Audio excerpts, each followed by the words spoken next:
জন্ম দিলে যে মা হওয়া যায় এই ধারণা কিন্তু কোনো কোনো সময় ভুলও হয়। হ্যাঁ, এটা অবশ্যই ঠিক যে যে জন্মদাত্রী সেই কিন্তু মা, কিন্তু আবার কোনো কোনো ক্ষেত্রে এটা কিন্তু ব্যাখ্যা করে বোঝানো যায় না যে জন্ম দেয় সেই মা। এই প্রসঙ্গে নিয়ে একটি গল্প আমি আজকে তোমাদের কাছে শেয়ার করছি। গল্পটা বাস্তব হলেও কিন্তু সত্যি। আজকে আমার চ্যানেলে যারা নতুন আছে এবং নতুন যারা আমার গল্প শুনছো, যদি আমার গল্পটি ভালো লাগে প্লিজ প্রত্যেকে একটি সাবস্ক্রাইব করবে এবং লাইক দিয়ে আমার পাশে থেকো। মিসেস চ্যাটার্জি এবং মিস্টার চ্যাটার্জি ছিলেন একটি সম্ভ্রান্ত পরিবারের খুব উচ্চ পদস্থ বেসরকারি অফিসের কর্মচারী। তারা দুজনেই খুব উঁচু পদে চাকরি করতেন, যার জন্যে তাদের কি হতো, কোনো সময় ছিল না, তাদের কাজের কোনো টাইম টেবিল ছিল না। তারা সকালে বেরোতো, ফিরতে ফিরতে কোনো দিন 10:30 বাজতো, কোনো দিন 11টা বাজতো, আবার কোনো দিন হয়তো তাড়াতাড়ি চলে আসতো। এরকমভাবে তাদের জীবনটা কাটতো।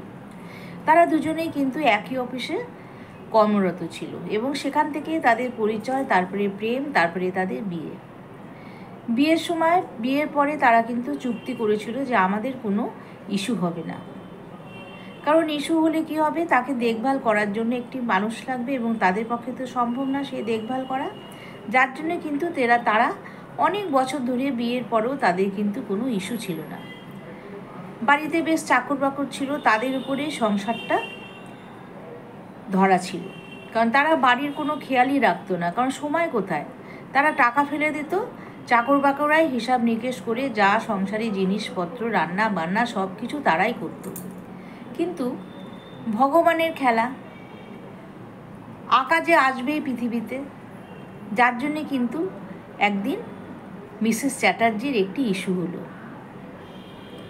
ঠিক সময় মতো 10 মাস 10 দিন পরে আঁকা পৃথিবীতে এলো।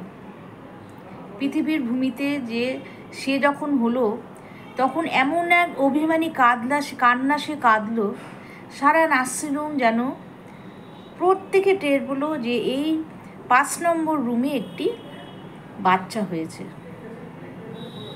সবাই ছুটে এলো, এরকম বিকট কান্না, এত অভিমানী কান্না।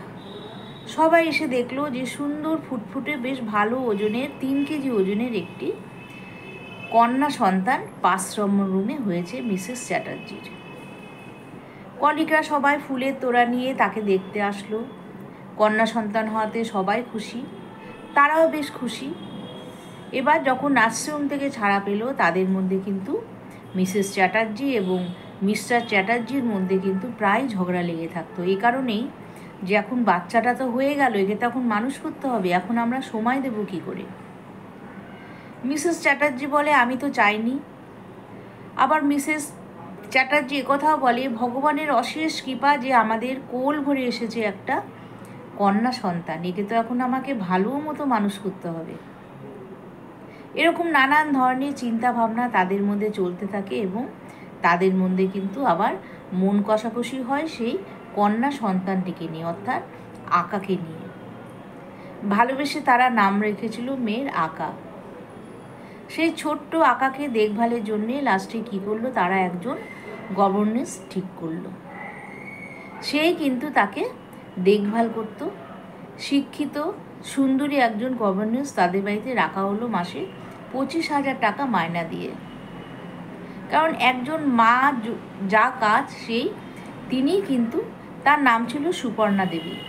সেই সুপর্ণা দেবী কিন্তু সেই বাচ্চাকে দেখভাল করা, তাকে খাওয়ানো, তাকে স্নান করানো, তাকে ঘুম পাড়ানো, তাকে পড়ানো, তাকে স্কুলে নিয়ে যাওয়া, স্কুল থেকে নিয়ে আসা, সমস্ত কিছু কিন্তু সেই সুপর্ণা দেবী শুরু করলো। আঁকা যখন আস্তে আস্তে আস্তে আস্তে বড় হলো, সে কিন্তু তার মাকে কিন্তু চিনল না। সে মা হিসাবে দেখলো তার সুপর্ণা দেবীকেই, তাকেই কিন্তু মা বলে ডাকত। কারণ সুপর্ণা দেবী এতই তাকে ভালোবাসতো, তাকে কিন্তু নিজের কন্যা সন্তানের মতো গড়ে তুলল। কারণ সব দায়িত্ব তো তাকে দেওয়া হয়েছে এবং তিনিও অক্ষরে অক্ষরে সমস্ত দায়িত্ব পালন করছেন। সুপর্ণা দেবী ছিলেন একজন স্মার্ট সুন্দরী মহিলা, শিক্ষিতা, নম্র, ভদ্র। খুঁজে খুঁজে তাকে পাওয়া গেল তাদের। তিনি কিন্তু বিয়ে করেননি, তার সংসারে ছিল না কোনো ঝামেলা, যার জন্য তিনি কী করতেন, এই কাজটাকে বেছে নিয়েছিলেন। এবং অনেকের বাড়িতে এরকম কাজ করে এসছেন। তাদের বাড়িতে কারোর বাড়ি 2 বছর, কারোর বাড়ি 5 বছর, কারোর বাড়ি 3 বছর, এইভাবে কিন্তু থেকেছেন। বাচ্চা মানুষ করে বড় করে তারপরে আবার তারা তাদের খুশি মতো তাকে ছেড়ে দিয়েছে, সে কিন্তু আবার চলে এসছে। এই করে করে তার মনে কিন্তু একটা ব্যথার পাহাড় জন্মে যেত, কারণ ছোটোর থেকে বাচ্চা মানুষ করতো তো, যার জন্যে তার মনে কিন্তু একটা তাদের উপর কিন্তু টান জন্মাতো। কিন্তু উপায় নেই, সুপর্ণা দেবীর এটাই হচ্ছে পেশা। তো সেই মতো তিনি মিসেস চ্যাটার্জির বাড়িতেও কিন্তু সেই আঁকাকে দেখভালের জন্য তিনি রয়ে গেলেন। এবার আঁকা তার কাছে ছোটোর থেকে মানুষ হতে লাগলো এবং সমস্ত কিছু সেই সুপর্ণা দেবী, আঁকার যা যা দরকার সব কিছু সুপর্ণা দেবী করতেন। আর মিসেস চ্যাটার্জি এবং মিস্টার চ্যাটার্জি বাচ্চাটাকে কিন্তু ঠিকমতো দেখভালও করার সময় পেত না।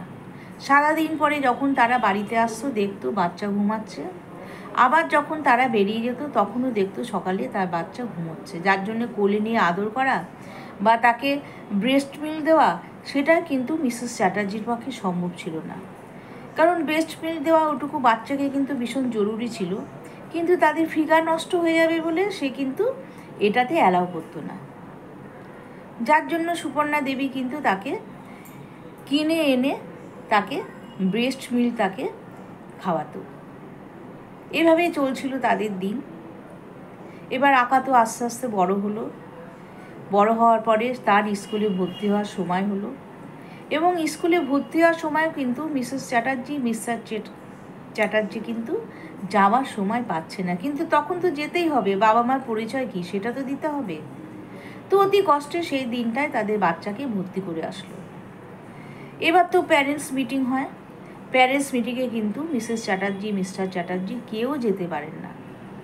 স্কুলে সবাই বলে যে কী রে, আমাদের সবার বাবা মা এসেছে, তোর বাবা মা কোথায়? তখন আকাশ সোজা কথায় একটা কথা বলতো যে আমার মা কিন্তু ভীষণ ব্যস্ত, উনি বাড়িতেই থাকে, যার জন্য আসতে পারে না।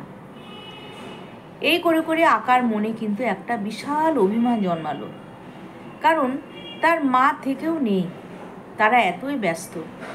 এবং ছোটোর থেকে সুপর্ণা দেবীকে নিজের মা বলেই জানতো এবং চিনত। সুপর্ণা দেবীকেই তিনি আঁকা মা বলেই চিনত।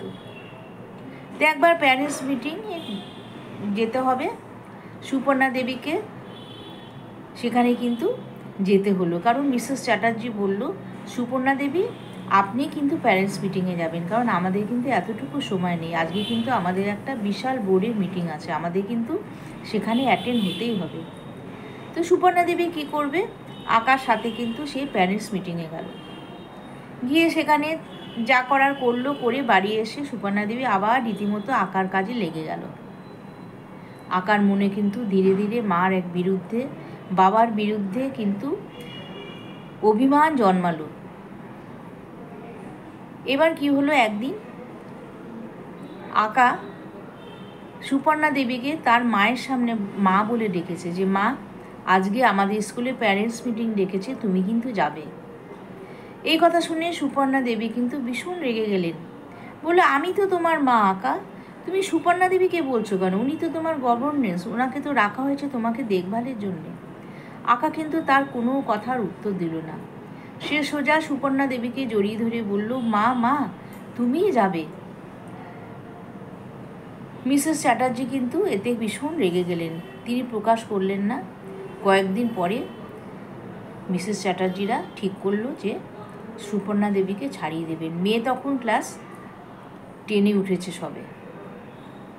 এমতো অবস্থায় সুপর্ণা দেবীকে তারা ঠিক করলো যে ছাড়িয়ে দেবে, কারণ আমাদের মেয়ে আমাদেরই চিনছে না, সে সুপর্ণা দেবীকে মা বলে ডাকছে, এটা কি সম্ভব? এর আগে তারা কি করলো, সুপর্ণা দেবীকে ছাড়িয়ে দিল। ছাড়ানোর পর থেকে আঁকা ঘরের দরজা বন্ধ করে চুপচাপ একা একা গুমড়ে গুমড়ে কাঁদত। এবং মিসেস চ্যাটার্জি বলল, তোমাকে ড্রাইভার এসে গাড়িতে করে স্কুলে নিয়ে যাবে, দিয়ে যাবে, আর প্রাইভেট টিউটার আসবে, তোমার ঘরে বসে তোমাকে পড়িয়ে যাবে। আঁকা তাদের কোনো কথার উত্তর দেয় না, তাদের সমস্ত কথাই শোনে, ড্রাইভার এসে নিয়ে যায়, দিয়ে যায়, এভাবেই আঁকা আছে। তো একদিন শুনল সুপর্ণা দেবীর খবর কিন্তু কোথায় থাকে সেটা কিন্তু আঁকা জানে না। একদিন হঠাৎ মিসেস চ্যাটার্জি ভোরবেলায় উঠে আকার ঘর খুলে দেখে আকা বাড়িতে নেই। আকা চলে গেছে রাতের অন্ধকারে সেই সুপর্ণা দেবীর খোঁজে। খুঁজতে খুঁজতে খুঁজতে খুঁজতে কিন্তু সুপর্ণা দেবীর হদিশার আকা পায়নি। আকা কিন্তু পৃথিবীর বুকে, সমাজের বুকে মিশে গেছে।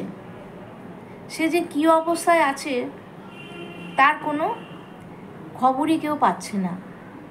একদিন হঠাৎ মিসেস চ্যাটার্জি এবং মিস্টার চ্যাটার্জি গাড়ি করে ফিরছে। তারা কিন্তু নানান জায়গায় খোঁজাখুঁজি করছে, কিন্তু আকাকে তারা খুঁজে পাচ্ছে না। মান অভিমানে আকা বাড়ি ছেড়ে চলে গেছে সুপর্ণা দেবীর খোঁজে।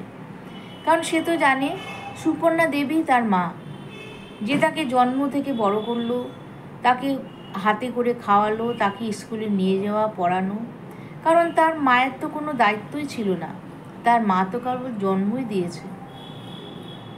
যার জন্যে আকা কী করলো, প্রচুর অভিমানে সে বাড়ি ছেড়ে চলে গেল একদিন। তখন থেকে মিসেস চ্যাটার্জি, মিস্টার চ্যাটার্জি কিন্তু কাজের ফাঁকিয়ে সেই আকাকে খুঁজে বেড়াতো। একদিন হঠাৎ রাত 12টায় গাড়ি এসে থামল এক লাইট পোস্টের সামনে, শহরের এক কোনায়। দেখতে পেল আকার মতো কে যেন এবং সাথে আরও 2-1জন বন্ধু বান্ধবী একটি রডের উপর বসে তারা আড্ডা মারছে এবং সাথে তারা কিন্তু নানান ধরনের নেশা করছে। এই দেখে মিসেস চ্যাটার্জি কিছুক্ষণ তার দিকে তাকিয়ে থাকলো এবং আকা আকা চলে আয় মা, চলে আয় মা বলে চিৎকার করলো। কিন্তু আকা কিন্তু সেদিকে আর ভ্রুক্ষেপ করল না, কারণ আকা আর আকা নেই, সে তো মিশে গেছে অন্য সমাজে। কারণ জন্ম থেকেই তো সে একা। তার মা ছিল সেই সুপর্ণা দেবী। সুপর্ণা দেবীকে যেদিন থেকে তারা ছেড়ে দিল সেদিন থেকে কিন্তু আকার জীবনের মোড় পাল্টিয়ে গেল। তো এটা কিন্তু একটা গল্প, কিন্তু বাস্তব চরিত্র কিন্তু এটাই। আজকে দেখো যাদের বাবা মা আছে তারা যদি একটু সময় দিয়ে যদি ছেলে মেয়েদের সাথে থাকে, কি যারা উচ্চপদস্থ অফিসারে চাকরি করছে তারাও কিন্তু সময় বের করে ছেলে মেয়ের সাথে কিন্তু থাকাটা ভীষণ জরুরি। নাহলে কিন্তু সে ছেলে মেয়েদের জীবনও কিন্তু আকার মতোই কিন্তু সর্বনাশের পথে এগিয়ে যাবে। আকা কিন্তু ভীষণ ভালো মেয়ে ছিল, কিন্তু সে অভিমানে কী করলো, নিজেকে শেষ করে দিল এইভাবে সমাজের বুকে মিশে। এবং সেই সমাজ হচ্ছে একটা কি সমাজ বলবো সেটাকে, এরকমই একটি সমাজে আকা কিন্তু সেখানে মিশে গেল। লাস্টে মিসেস চ্যাটার্জি এবং মিস্টার চ্যাটার্জি হাই হতাশ করেও কিন্তু তাদের আকাকে আর তাদের কোলে পেল না। তো বন্ধুরা, এরকম শহরের বুকে কিন্তু অনেক আকা আছে যারা কিন্তু অনেকে এইভাবেই জীবনযাপন করছে। তাদেরকে কিন্তু ধরে আনতে হবে, তাদেরকে কিন্তু ভালোবাসতে হবে। এবং বাবা মায়েরও উচিত, যারা এরকমভাবে চাকরি করছে, যারা উচ্চপদস্থ কর্মচারী, যাদের কোনো টাইম নেই, তাদের সত্যি টাইম নেই, তাদের অফিসের এত চাপ থাকে, কিন্তু তার মধ্যেও তাদের ছেলে মেয়ে যাতে তাদের বাবা মা হিসাবে চেনে, সেই সুযোগটা কিন্তু ছেলে মেয়েকে করে দিতে হবে। তাহলে কিন্তু আকার মতো সর্বনাশ হয়তো আর কোনো ছেলেমেয়ের হবে না। তাহলে বন্ধুরা, আজকে আমার গল্পটা কেমন লাগলো তোমরা প্রত্যেকেই কমেন্ট বক্সে জানাবে এবং খুব বেশি বেশি করে শেয়ার করে দেবে। এবং আকার জীবন যেন আর কারুর জীবনে এরকম না আসে, আকার জীবনের মতো। তাহলে বন্ধুরা, আজকে আমি আসি, আবার কালকে আসবো তোমাদের জন্য একটি নতুন গল্প নিয়ে। টাটা।